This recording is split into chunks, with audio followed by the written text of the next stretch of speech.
बना हुआ भी निकल गया तो हवा बहुत थी। औपसमिक सम्यक की चर्चा थी सबसे पहले, है ना। प्रश्न नंबर कौन सा था? 66। औपसमिक सम्यक दर्शन जो होता है उसके लिए कहा था कि मिथ्यात्व का अंतरकरण होता है और अनंतानुबंधी चार दशाओं का सदावस्था रूप उपसंस्कृत। मिथ्यात्व का क्या होता है? अंतरकरण। मिथ्यात्व का क्या होता है? मिथ्यात्व का अंतरकरण। अंतःकरण नहीं, क्या बोले? अंतरकरण। मिथ्यात्व का अंतरकरण और मिथ्यात्व के अंतरकरण के बाद क्या होता है? अनंत अनुबंधी का सदावस्था रूप उपसम। अनंत अनुबंधी का सदावस्था रूप उपसम। ये किसकी दशा है? औपसमिक सम्यक दर्शन। सम्यक दर्शन के कितने प्रकार हैं? 3। औपसमिक सम्यक दर्शन, छायोपसमिक सम्यक दर्शन और छायिक सम्यक दर्शन।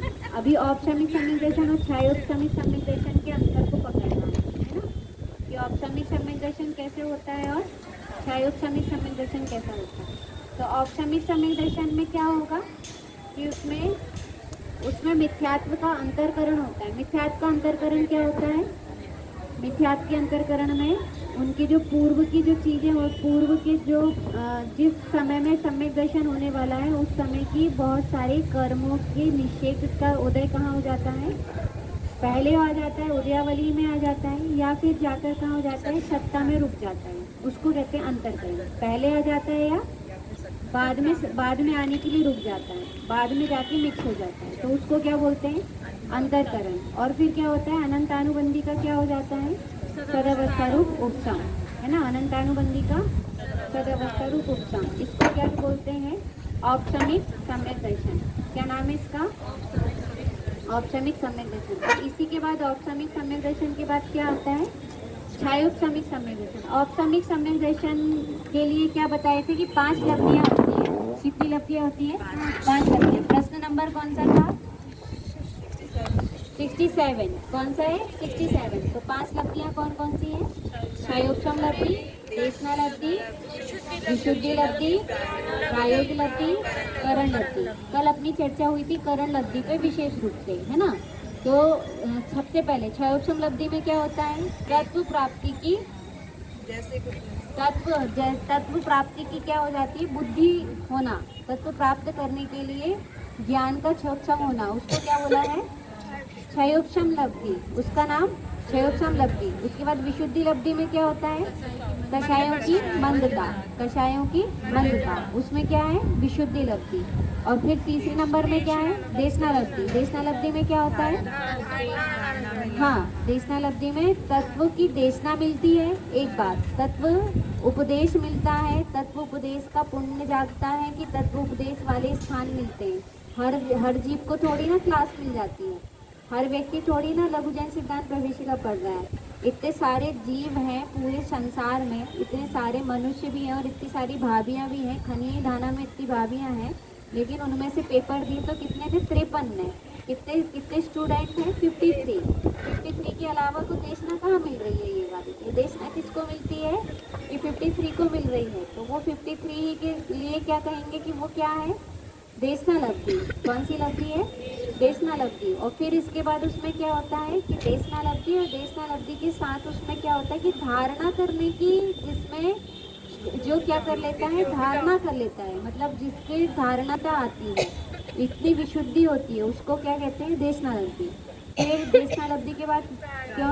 प्रायोग लब्धि। प्रायोग लब्धि में क्या होता है? प्रायोग लब्धि में क्या होता है? ज्ञान में ज्ञे, है ना। ज्ञान ज्ञे का क्या होता रहता है? ज्ञान ज्ञे का पुरुषार्थ करता है कि अपने ज्ञान में स्व का ही ज्ञान करता है, स्व को ही जानता है। अपने को ही जानने का पुरुषार्थ जहाँ होता है उसको बोलते हैं प्रायोगिक लब्धि। फिर उसके बाद कौन सी लब्धि है? करण लब्धि। करण लब्धि में क्या होता है? एक पहला नंबर अधयकरण, दूसरा नंबर अपूर्वकरण, तीसरा नंबर अनिवृत्तिकरण। अधयकरण में क्या होता है? अधयकरण में सेम परिणाम मिलते हैं। वेरी गुड, याद है, बहुत बढ़िया, है ना। परिणाम कैसे होते हैं? सेम मिल जाते हैं। किसी किसी के परिणाम, जैसे पूर्व में हुए किन्हीं सम्यक दृष्टि जीवों के परिणाम से अभी के होने वाले जीवों के परिणाम मैच कर जाते हैं। और अभी के होने वाले जीवों के अगले होने वाले सम्यक दृष्टि जीवों के मैच कर जाते हैं। तो जो मैच करने वाले परिणाम होते हैं उसको क्या बोलते हैं? अधयकरण। उनको क्या कहा? अधयकरण। अधयकरण के बाद क्या है? अपूर्वकरण। अपूर्वकरण में क्या होता है? परिणाम कैसे होते हैं? अपूर्व अपूर्व होते हैं। कैसे परिणाम होते हैं? अपूर्व अपूर्व। अपूर्व अपूर्व मतलब जैसे पहले किसी के हुए ही नहीं, ऐसे परिणामों का होना, उसको क्या बोलते हैं? अपूर्वकरण। और उसके बाद लास्ट पॉइंट क्या रहता है? अनिवृत्तिकरण। अनिवृत्तिकरण में क्या होता है कि सर्व परिणामों से निवृत्त हो जाता है और कुछ क्षण के लिए जीव को क्या हो जाता है? स्वयं का आनंद का अनुभूति होती है, या स्वयं का अहम हो जाता है, स्वयं की प्रतीति हो जाती है। तो जितने समय में बिल्कुल क्षण भर को, जरा सी देर के लिए हुई, उसी को क्या कह देते हैं? सम्यक दर्शन। उसी का नाम वो कब होता है? सम्यक दर्शन। उसमें आत्मा का अहम हो जाता है, ध्रुव का अहम हो जाता है, अपनी सत्ता का अहम हो जाता है कि मैं तो सत्तावान यही हूँ, शरीर आदि संयोग आदि में नहीं हूँ। उसका अहम कहाँ आ जाता है?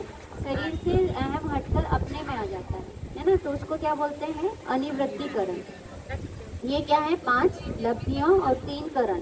अब 3 करण 5 लब्धियों के बाद जो चर्चा आई थी वो किसकी आई थी? कि सम्यक दर्शन की अन्य विशेषताएं क्या है ना। क्वेश्चन नंबर कौन सा है ये?